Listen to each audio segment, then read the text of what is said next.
Hello student, বিএনজিমাতে তোমাদের স্বাগত জানাই। তো তোমাদের যেমন বলেছিলাম যে এর আগের দিন মোমেন্ট অফ ইনার্শিয়া করেছিলাম, তার সাথে সাথে সিম্পল ট্রেস্টেন চলছিল। তো তার মধ্যেই কিন্তু একটা পার্ট আছে থার্মাল ট্রেস্টেন।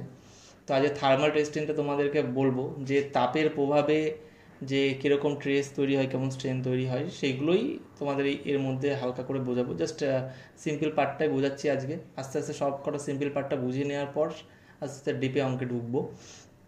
দেখো, যেমন আগে শিখেছিলে কি, যে ট্রেস বলতে কি ছিল, লোড বাই এরিয়া, তাই তো। ইন্টারনাল মানে রেসিস্ট মানে বাইরে থেকে যে লোড বাই এরিয়ার পর পরে সেটাকে চাপ বলে, এবং সেটাকে রেসিস্ট করার জন্য ভেতর থেকে যেটা দেয় সেই সেম পরিমাণ লোড বাই এরিয়া, সেটাকে কি বলে, ট্রেস বলে।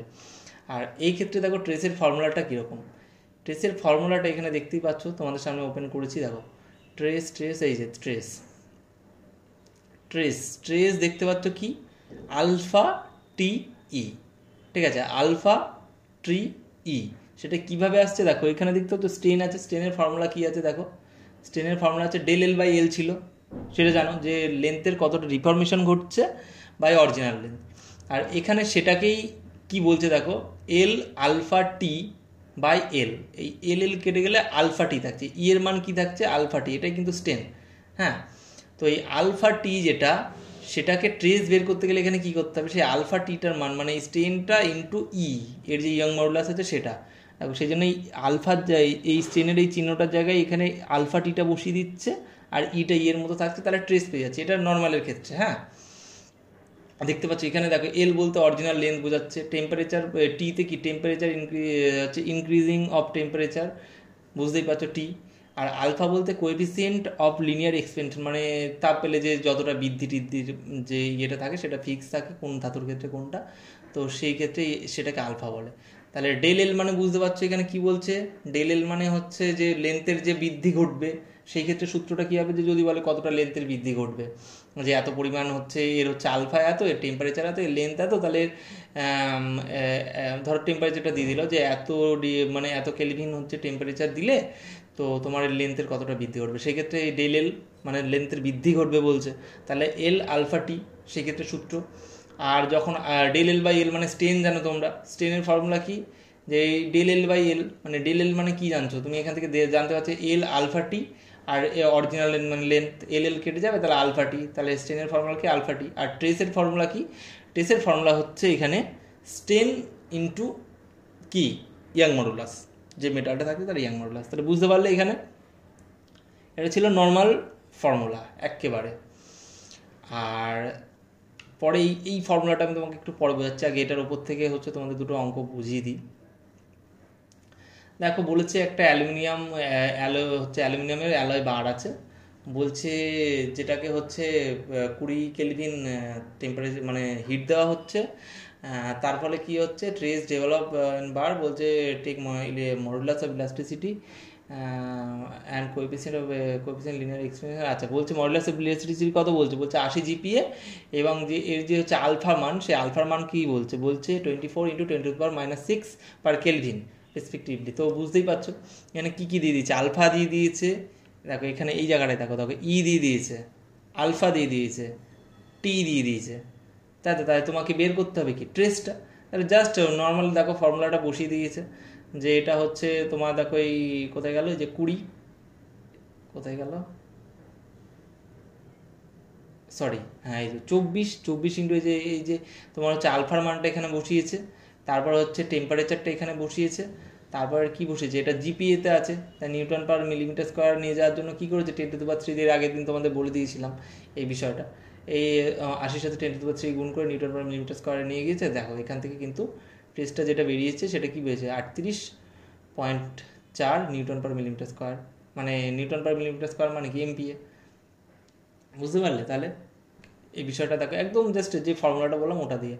তারপরে দেখো একই অঙ্ক জাস্ট সেম, এখানে দেখো কি বের করতে দিয়েছে, এখানে দেখো ট্রেসটা দিয়ে দিয়েছে, যে কতটা ট্রেস আসবে। এখানে জানতে চেয়েছে টেম্পারেচার কত, যে কত ডিগ্রি টেম্পারেচারে হিট করলে এতটা ট্রেস আসবে, তার ইয়ং মডুলাস যদি এত হয় তার ইয়ং, জাস্ট কিছুই না, জাস্ট এটাকে ঘুরিয়ে দেওয়া, যে একটা মিসিং করে দিয়েছে। হ্যাঁ, এই ক্ষেত্রে দেখো এই অঙ্কটাও কিন্তু সেম, এটা দুটো কেস দিয়ে দিয়েছে। হ্যাঁ, এখানে দুটো কেস দিয়ে দিয়েছে। দেখো এখানে একটা বলেছে যে the end do not yield, আর একটা বলেছে the ends yield by 1 mm। ঠিক আছে, দেখো এবার বিষয়টা তোমাদের আমি বুঝিয়ে দিচ্ছি।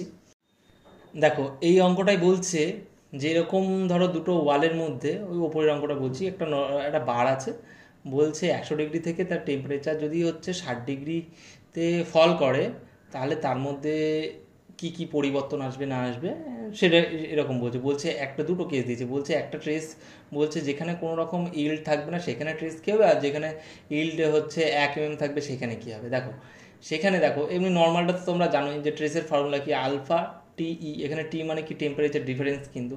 তো দেখো সেখানে 100 থেকে 60 যখন আসছে তখন 40 ডিগ্রি তার ডিফারেন্স আসছে, তার ডিফারেন্সটা টি এর জায়গায় বসিয়ে দিচ্ছে। আর আলফা তো এখানে বলা আছে, দেখো আলফার মান বলে দেওয়া আছে, এই যে আলফার মান বসিয়েছে, এবং টিটা দেখো বসিয়েছে, আর ইয়ং মডুলাসটাও বসিয়েছে। এর মধ্যে জিপিএতে আছে, তাহলে হচ্ছে এমপিএতে নিয়ে গেছে, নিউটন পার মিলিমিটার স্কোয়ার করেছে 10⁻³ দিয়ে। তোমাদের জিপিএ থাকলে কী হয়, কিলোনিউটন পার মিলিমিটার স্কোয়ার, আর এমপিএতে থাকলে কী হয়, নিউটন পার মিলিমিটার স্কোয়ার। নিউটন তাহলে কিলো নিউটন থেকে নিউটন আসলে কী হবে, 10⁻³ দিয়ে গুণ হবে, তাহলে সেই জন্য গুণ করে এটাকে নিয়ে গিয়েছে নিউটন পার মিলিমিটার, তাকে এমপিএতে নিয়ে গেছে। তার ফলে ফর্মুলা থেকে কিন্তু 96 নিউটন পার মিলিমিটার স্কোয়ার কিন্তু এখান থেকে ট্রেস চলে আসছে। এই পর্যন্ত তোমাদের আগের অঙ্কগুলোতেই করেছো। এবার বিষয়টা হচ্ছে যখন ইল্ড চলে আসবে 1 mm, তখন সূত্রটার কি পরিবর্তন করবে। দেখো ট্রেস দ্বিতীয় কেসের ক্ষেত্রে আলফা টি, এখানে দেখতে পাচ্ছ আলফা টি ই, সিম এই ফর্মুলাটাই কিন্তু আছে, আলফা টি আর বাইরে ই দেখতে পাচ্ছ। এবার এই আলফা টি থেকে যে তোমাদের যে এলটা আসছে বাই সেটা লেন্থ, ঠিক আছে, এই যে কি আসছে 1 mm আসছে, তো সেই 1 mm থেকে তোমাদের যে লেন্থ টোটাল যে মেন লেন্থ সেটা কিন্তু বাদ দিতে হবে। এটাই হচ্ছে ফর্মুলা, যেখানে ইল্ড আসবে সেখানেই কিন্তু এই ফর্মুলাটা কাজে লাগবে। আলফা টি মাইনাস কি যতটা ইল্ড আসছে সেটা বাই এল মানে অরিজিনাল লেন্থ ইন্টু ই। তাহলে এটাকে ব্র্যাকেটের মধ্যে রাখা, কারণ এটাকে আগে কাজ করে তারপরে ই দিয়ে গুণ করতে হবে। দেখো আলফার মান বসিয়েছে, টেম্পারেচার ডিফারেন্স বসিয়েছে, তার থেকে কিন্তু এই যে দেখো এখানে কত ছিল, মিলিমিটারে নিয়ে যেতে হবে, 6 মিটার ছিল এখানে। তোমাদের যে মাঝখানে যে দুটো দেয়ালের মাঝখানে যে রডটা ছিল সেটা কি 6 মিটারের ছিল, 6 বসিয়েছে ইন্টু 10⁻³ কেন মিলিমিটার যেতে হবে। আর যে এখানে ডিফরমেশন বা এল যেটা ছিল সেটা কত 1 mm, সেই 1 mmটা বসিয়ে এর থেকে বিয়োগ করে তারপরে কিন্তু আমাদের যে ইয়াং মডুলাস আছে তার সাথে গুণ করে কিন্তু দেখো 62 MPa বের করছে, বা 62.6 নিউটন পার মিলিমিটার স্কোয়ার। এক্ষেত্রে বুঝতে পারছো তো যে যখন ইল চলে আসবে ফর্মুলাটা কী পরিবর্তন করবে, আলফা টি থেকে বাদ দেবে, জাস্ট আলফা টি থেকে বাদ যাবে। আর দেখো দ্বিতীয় তারপরে কেস আছে, এটা দেখো এটা কিছুই না, এই সে একই দুটো দেয়ালের মধ্যে ধরো কোনো একটা ইয়ে থাকলো। এবার রডটার ডায়ামিটার যেমন কি 25 দুপাশে ছিল ওটা পুরোটা, কিন্তু এখানে দেখো এখানে ট্যাপার টাইপের, এখানে আছে D1, এখানে বেশি এখানে কম। সেই ক্ষেত্রে ফর্মুলাগুলো কী হবে দেখো, সেখানে ডেল এল দেখতেই পাচ্ছ, ডেল এল এল আলফা টি মানে লেন্থের পরিবর্তন এখান থেকে একটা পাচ্ছ। আর বলছে we know that decrease in length of the circular bar due to load P. একটা ধরো সার্কুলার বারের পরে যদি লোড পড়ে তাহলে তার ফলে তার যে ডিফরমেশন ঘটবে লেন্থে, তার ফর্মুলা হচ্ছে 4PL by pi E D1 D2। এটা কি, যদি কোনো লোড ধরো পড়ছে বাইরে থেকে, মনে করো এরম যদি একটা কোনো এখানে যদি একটা কোনো বার থাকতো, ধরো এদিক থেকে চাপ পড়ছে, এদিক থেকে চাপ পড়ছে, বা এদিক থেকে টান পড়ছে, এদিক থেকে টান পড়ছে, তার ফলে যে লেন্থের ডিফরমেশন ঘটবে সেটা কি বললাম, 4PL by pi E D1 D2 বলতে যে এক সাইডের ডায়ামিটার বড় এক সাইডের ডায়ামিটার ছোট ছিল না ট্যাপারের ক্ষেত্রে, এটা কিন্তু সেইটা। আর থার্মালের কি ছিল বলো তো, থার্মালের ক্ষেত্রে এই যে তোমার হচ্ছে এল আলফা টি ছিল ওই যে বারের ক্ষেত্রে। দেখো এবার ইকুয়েশন দুটোকে এক করছে এরা, ইকুয়েশন দুটোকে এক করে ওরা কিন্তু যে লোডের যে ফর্মুলাটা এখান থেকে এইটুকুই রেখে দেবে, এইটা সমান সমান এইটুকুই রাখবে, এইখানে যাওয়ার আর দরকার নেই। তাহলে তোমাদের কিন্তু মোটামুটি এখান থেকে এই ফর্মুলাটাকে মনে রাখলে কিন্তু সব একটা কিছু মিসিং করে দিলে এখান থেকে কিন্তু বের করতে পারবে। এল ধরো দেয়া থাকলো, আলফা দেয়া থাকলো, টি দেয়া থাকলো, ধরো পিটা মিসিং করে বাদ বাকি সব দেওয়া থাকলো, তাহলে পি বের করতে পারবে। অথবা এইদিকে ডায়ামিটারটা বের করতে দিল, এখান থেকে বিভিন্ন রকম কিছু কিন্তু বের করতে পারবে। আর যে ট্রেসের ফর্মুলা, যেটা হচ্ছে ট্রেসের এটা এখান থেকে কিন্তু বিভিন্ন রকম বের করতে পারবে বললাম যেটা। হ্যাঁ, এখানে কিন্তু এটা থেকে কিন্তু এই যে তোমার হচ্ছে ডিফর্মেশন, যেটা ডিফর্মেশনের ফর্মুলা বা যে লেন্থের কি পরিবর্তন করবে এই থার্মাল অনুযায়ী কি এটা, আর তোমার হচ্ছে এমনি সার্কুলার বারে যদি কোনো লোড পড়ে তার ক্ষেত্রে কি হবে এটা, মানে সার্কুলার কি ট্যাপার কিন্তু অবশ্যই, তার ক্ষেত্রে এটা এই দুটোকে এক করে এখান থেকে ফর্মুলা করে কিন্তু ওরা পি এর ফর্মুলা করছে, যে কোনো কিছু তুমি এখান থেকে বের করতে পারো।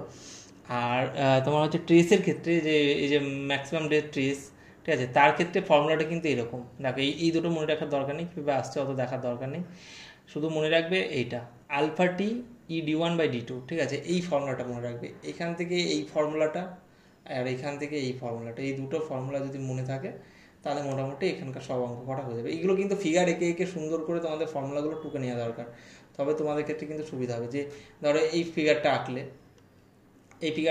এই ফিগারে ধরো এল দেওয়া আছে, d1 d2 দেওয়া আছে, ঠিক আছে, এর ক্ষেত্রে হচ্ছে তোমার ডেল এল এর ফর্মুলা কী হবে, আর এর ক্ষেত্রে হচ্ছে ট্রেসের ফর্মুলা কী হবে, দুটো ধরো টুকে রাখলে তাহলে তোমাদের কিন্তু সেখান থেকে দুটো, এখান থেকে একটা ফিগার থেকে এত কিছু পড়ার দরকার নেই, জাস্ট দুটো ফর্মুলা মনে রাখলে হয়ে গেল। তাহলে কিন্তু আর এখানে দেখতে পাচ্ছ d1 d2 সেগুলো তো ওখানেই আছে, আর কি বলবো, এখানে বলার কিছু নেই। তো সেটার উপর থেকে দেখো জাস্ট একটা অঙ্ক দিচ্ছে যে ম্যাক্সিমাম ট্রেস কত হবে সেটা জিজ্ঞেস করেছে, একটা বার দেওয়া আছে, ঠিক আছে, সার্কুলার বলছে দু সাইডে দু রকম ডায়ামিটার দেখো, এক সাইডে 75 এক সাইডে 50, বলছে টেম্পারেচার যে কতটা বৃদ্ধি পেয়েছে সেটা 26 হচ্ছে কেলভিন, এবং সেখান থেকে ম্যাক্সিমাম ট্রেস ডেভেলপ কত করবে বারে সেটা জানতে চেয়েছি, ই দেওয়া আছে, আর হচ্ছে আলফার মান দেওয়া আছে, দেখো জাস্ট বসিয়ে দিয়েছে, আলফা বসিয়ে দিয়েছে, টি বসিয়ে দিয়েছে, ই বসিয়ে দিয়েছে, d1 d2 বসিয়ে দিয়েছে, এখান থেকে আরামসে বেরিয়ে গিয়েছে। এই জাস্ট, আর সেমন বিশেষ কিছু নেই, সামান্যই আছে।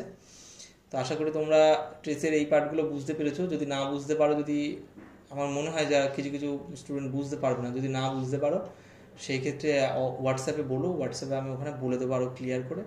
তোমাদের দরকার পড়লে আমি বলে দেবো কী কীগুলো লিখতে হবে, এর আগের দিন যেমন বলে দিয়েছিলাম যে কোনগুলো লিখলে মোমেন্ট অফ ইনার্শিয়া ধরো তোমরা লিখলে খুব সুন্দর করে, তো ওরকমভাবেই কাউকে বলে দেবো একটা লিখে দেওয়ার জন্য, তো সে সুন্দর করে লিখবে, সেটা থেকে তোমরা টুকে নেবে। আর যদি লিখতে গিয়ে কোনো সমস্যা হয় তাহলে অবশ্যই কিন্তু জানাবে, সেখান থেকে আমরা সমস্ত কিছু বলে দেবো হোয়াটসঅ্যাপ গ্রুপে। আর যারা নতুন এই বছরে ভর্তি হচ্ছে তারা অবশ্যই এই ভিডিওর ডিসক্রিপশানে তোমাদের হচ্ছে ফার্স্ট ইয়ারদের যে নতুন গ্রুপ তার লিঙ্ক দেওয়া থাকবে, আর সেখান থেকে তোমরা ভর্তি হয়ে যাও। তোমাদের যে ক্লাস সেটা হয়তো আজকে থেকেই শুরু হওয়ার কথা, আজকে অথবা সামনের সপ্তাহ থেকে তোমাদের হচ্ছে ফার্স্ট ইয়ারের ক্লাস শুরু হবে, এবং যারা সাপ্লি আছে তাদেরও কিন্তু ক্লাস শুরু হবে একই সাথে সাথে। তো তোমরা অবশ্যই ক্লাসগুলো করবে আর আমাদের চ্যানেলের সাথে থাকবে। Thank you.